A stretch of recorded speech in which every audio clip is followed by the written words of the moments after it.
Shortly before the killing of Leon Marcus and the whacking of his killer Sal Moretti for the sloppy execution, Giancana sought to get even over another outfit matter. The mob has a very long memory, especially when it comes to government cooperators. It would be this memory that gave the man in question sleepless nights.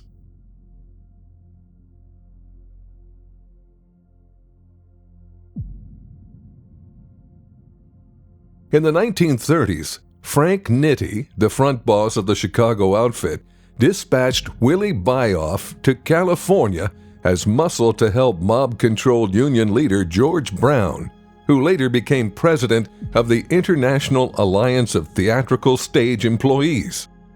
Bioff, aided by John Handsome Johnny Roselli, eventually became the collector for syndicate-controlled unions in Hollywood, extorting millions of dollars from major motion picture studios and helping himself to several $100,000 in the process. Bioff later threatened a strike against New York movie theaters by demanding 2 projectionists in each theater. When owners complained they would go broke under the terms, Bioff agreed to an arrangement for 2 projectionists in exchange for reduced pay, much of which went to him. By the late 1930s, a newspaper campaign began bringing attention to the Bioff-Brown extortion operation, creating a huge scandal in Hollywood. He was exposed by conservative newspaper columnist Westbrook Pegler, who was trying to prove that criminal corruption was rampant in labor unions. In 1943, Bioff and his associates were indicted for tax evasion as well as extortion and racketeering. Rather than face prison, Bioff testified against his associates, including Paul the Waiter Ricca, Philip DeAndrea, Charlie Cherry Nose Dio, Johnny Roselli, Lou Kaufman, and Frank the Enforcer Nitti. The defendants received 10-year sentences. Nitti committed suicide shortly after Bioff's testimony. Bioff received a reduced sentence along with Brown. Little did he know that this shortened sentence would result in his early retirement, and it wouldn't be at no retirement community. Upon his release, Bioff moved to Arizona and assumed a new identity, William Nelson, and reportedly developed a friendship with then-Senator Barry Goldwater. They developed a firm relationship such that Bioff, now Nelson, could be found supporting his campaigns, jaunting around the country in the senator's private jet, and even so far as going into business with the senator's nephew Bobby. In November, Chuckie heard that Marshall Cafano, still working Las Vegas, had stumbled across a name from the past. His name had been etched deep into the heart of the mob ever since he made the decision to cooperate with the authorities. In 1952, perhaps in a fit of overconfidence or just sheer stupidity, he'd taken a job at the Las Vegas Riviera under its then manager, Gus Greenbaum. This was his undoing. Once in town, it didn't take Marshall Cafano long to spot the traitor. The Riviera was backed by Chicago. At the news of Cafano's discovery, Giancana reverted to the tried and true. On November 4th, 1955, Bioff turned the key in the ignition of his truck and was scattered around like beads of sweat in an aerobic teacher's buttock cleavage. The explosion was heard for miles. It took many years, but the unforgiving mob finally dealt a fatal blow on the traitor. It was typical Chicago, typical Giancana. Bioff had probably grown tired of the day-in, day-out life of living life like an ordinary schmuck. That's the way it always happened. Just when a guy lets his guard down, the hammer falls, and when it falls hard. It was the end of Willie Bioff.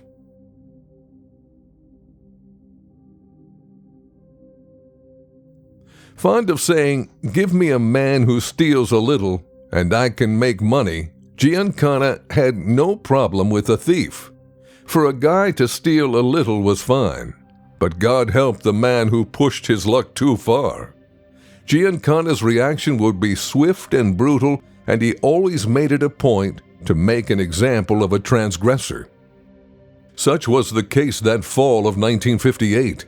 He'd had just about enough of Gus Greenbaum's shenanigans in Las Vegas.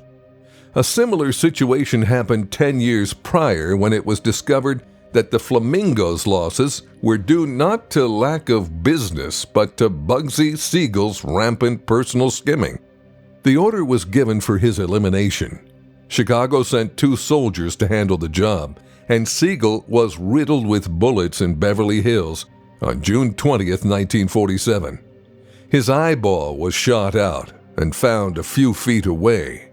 The Godfather Part 2 paid homage to this event when the character based on Siegel, named Moe Green, had his eye shot out.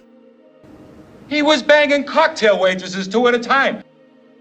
Immediately after his killing, each city provided an emissary to take over the Flamingo, to protect their interests and pick up the pieces. After Chicago had gained control of the Riviera in 1952, Giancana had moved Gus Greenbaum in as manager. A proven master at the art of skimming for the outfit, Greenbaum displayed talents Giancana liked. But after Marshal Caifano had located the traitorous Willie Bioff working right under Greenbaum in 1955, Greenbaum's star was suddenly tarnished. He became a flagrant gambler, losing up to $20,000 per week, as well as an alcoholic and drug addict. And most important, he began skimming for himself from the Riviera, beyond what Giancana considered reasonable. Meyer Lansky, who also had a share of the Riviera, agreed with Giancana that Greenbaum had to go. Giancana gave the job to one of his lieutenants who, in turn, supplied the soldiers. In December of 1958, 3 Chicago enforcers knocked at the door of Gus Greenbaum's Phoenix home. They gruesomely tortured and mutilated him and his wife. The Greenbaums would later be found dead, their throats neatly slit. It was the end of Gus Greenbaum, a man who stole more than just a little.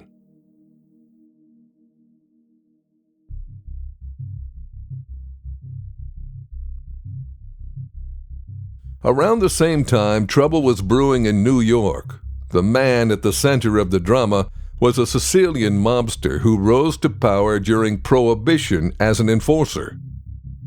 A longtime associate and childhood friend of Charles Luciano, he took part in the Castellammarese Wars and helped shape the rise of organized crime in the United States.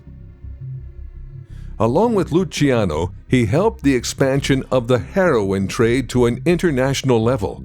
In 1937, he fled to Italy and for a brief period during World War II supported Benito Mussolini's regime for fear of being deported back to the United States to face murder charges. He eventually returned in 1945. The man had served as mentor to Vincent the Chin Gigante, the future boss of one of New York's 5 mob families.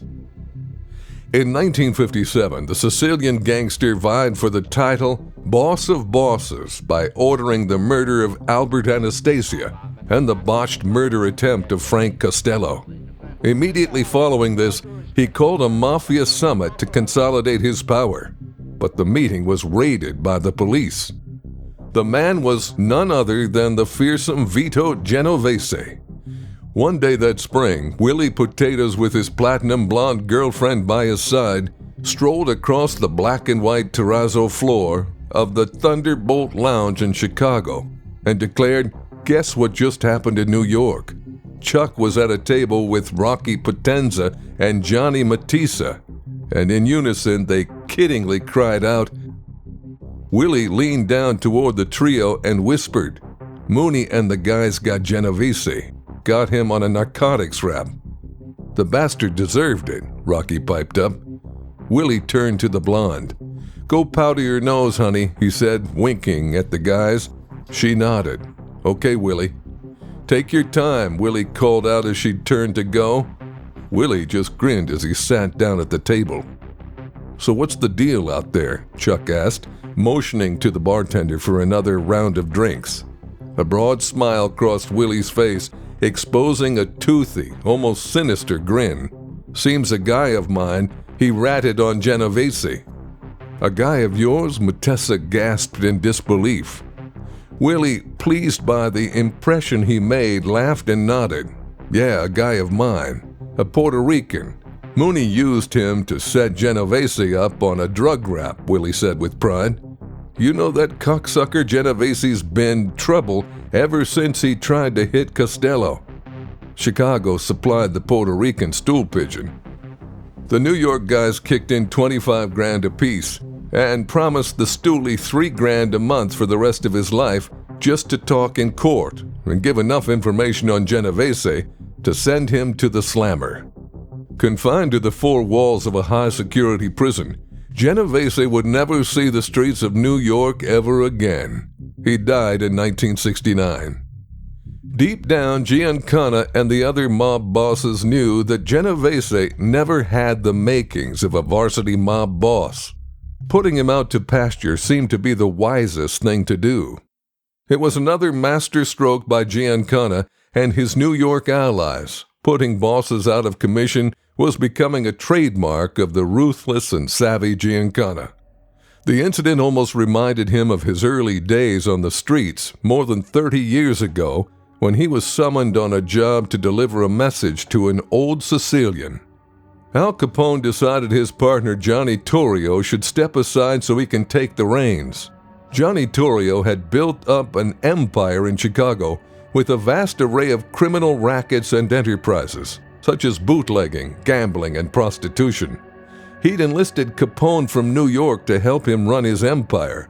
However, the ambitious young hood would soon want the top position for himself. With that in mind, he enlisted two of Diamond Joe Esposito's young toughs for the job, rather than the gang's own enforcers who might be unduly loyal to Torrio. One was Giancana, now a cold-hearted 17-year-old who was becoming well-known in the patch for his abilities both behind the wheel and the barrel of a gun. Giancana took his sidekick and friend Leonard Needles Gianola along, just as he'd done countless times before, to give Torrio the signal to retire in January of 1925. Although the press conveniently gave credit for the ambush to the North Side O'Banion gang, Torrio knew better. He knew who fired the shotgun blast that nearly gutted him on the spot, and for whom his attackers worked. After a touch-and-go recovery, Torrio took the $40 million he'd accumulated during his brief but profitable reign and went to the same place Eddie Jones would later go. Capone took full control of the gang, and it was another rung up the ladder for the young and fearless Giancana.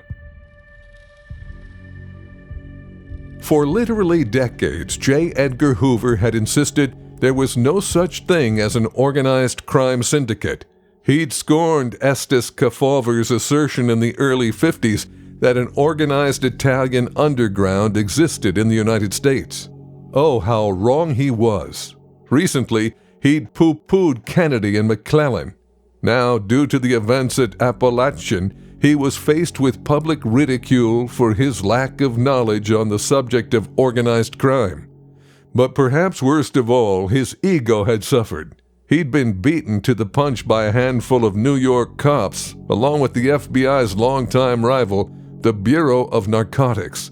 The Kennedy brothers were rubbing Hoover's nose in it as well, and it would be this, along with other incidents, that would damage relations between the two factions. Giancana also confided that J. Edgar Hoover himself had been on the pad for years. A close friend of Giancana, the infamous New York gangster Frank Costello, had masterminded it all. Frank Costello was an influential mobster who survived several wars, government scrutiny, and an assassination attempt to control the powerful National Commission of Mafia Bosses, founded by Lucky Luciano. He was known as the Prime Minister of the Mob. He was a master at corrupting lawyers, judges, the Justice Department, and prominent politicians to garner favor. Meyer Lansky and Frank Costello obtained photos of Hoover's homosexual activities with longtime aide Clyde Tolson and used them to ensure that the FBI did not target their illegal activities. Giancana told Chuckie, "Costello worked the whole thing out. He knew Hoover was just like every other politician and copper, only meaner and smarter than most. Hoover didn't want an envelope each month. That offended his sensibilities," Giancana said, sneering. "So we never gave him cash outright. We gave him something better, tips on fixed horse races. It was up to him how much money he wanted to make on the information.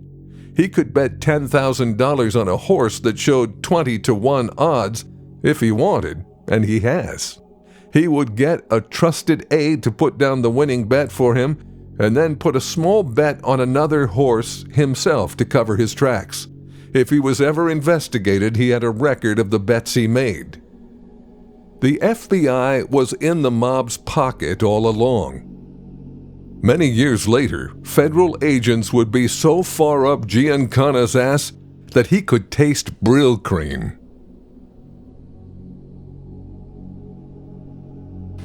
There is no doubt that the American people need an adequate merchant marine. Nor is there any doubt that the American people are going to have... Joseph Patrick Kennedy Sr. was an American businessman, investor, and politician known for his high-profile positions in the United States government. In 1956, Joe Kennedy would find himself in hot water with the mob. Kennedy's life was about to be flushed down the Pishadu, and the man responsible was Frank Costello. There was only one man left that could possibly save him. The sheer expanse of Giancana's territory gave him the instant respect of the commission, and it was this power that Joe Kennedy was counting on when he instructed Chicago's Mayor Daley, who owed Kennedy several favors, to reach out to him in May of 1956. Kennedy didn't want to meet in Chicago, thinking that Giancana may act on the contract Costello had put on his head. After all, he and Costello were good friends, and Giancana held him in high regards. For all Kennedy knew, it could be a setup.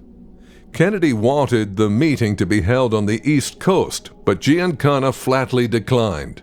In a final act of desperation, Kennedy finally agreed to meet in Chicago. A meeting with Joe Kennedy intrigued Giancana for several reasons.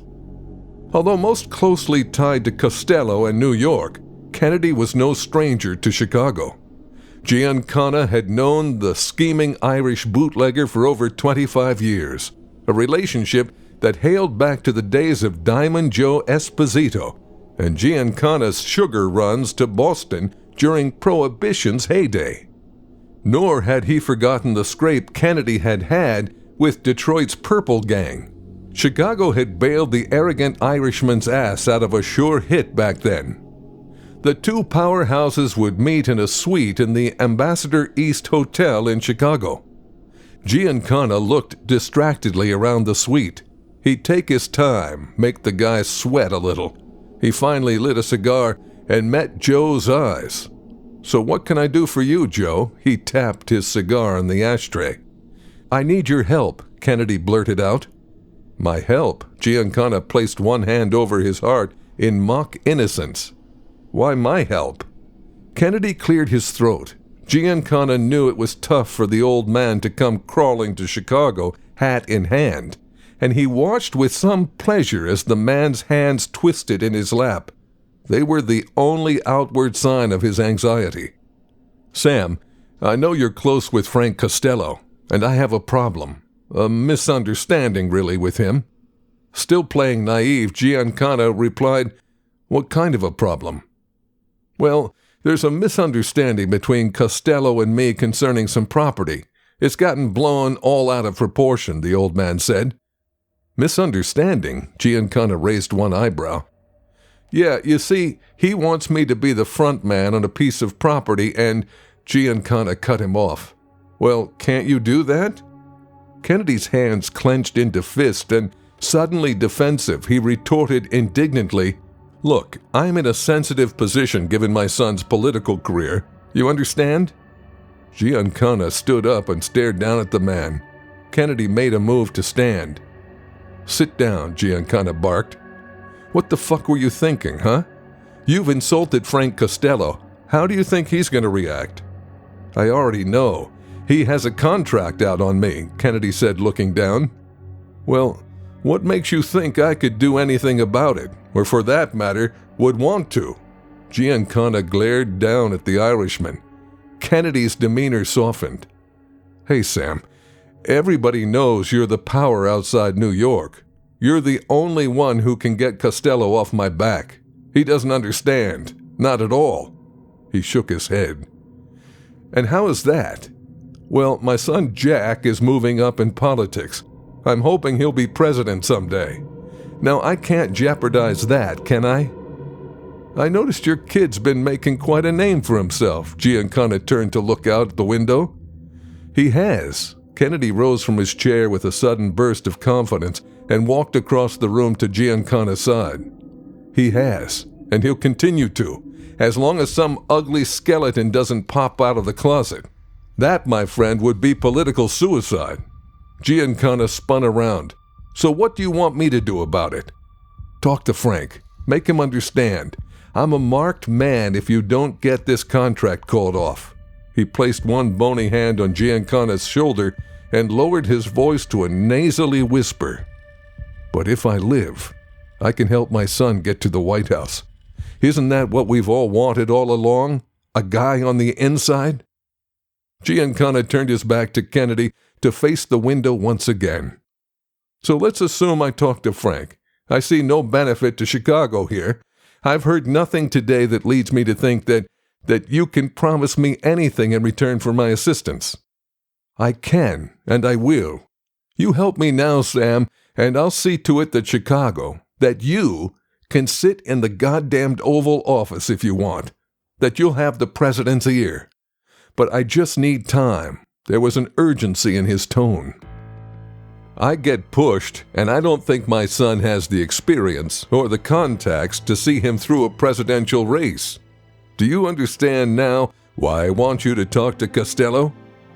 Mooney turned to look him square in the eye. "Let me see what I can do. But I want your word that the day your son is elected, that's the day that—" Kennedy interrupted. "That Sam Giancana is elected too. He'll be your man, I swear to that. My son, the President of the United States, will owe you his father's life. He won't refuse you ever. You have my word." Giancana mulled over the proposition and finally agreed that he would get Costello to drop the contract and to help his son with his presidential campaign. A phone call later, Giancana, true to his word, had the contract dropped. Giancana wouldn't know it then, but this would mark the beginning of the most infamous series of events of the 20th century.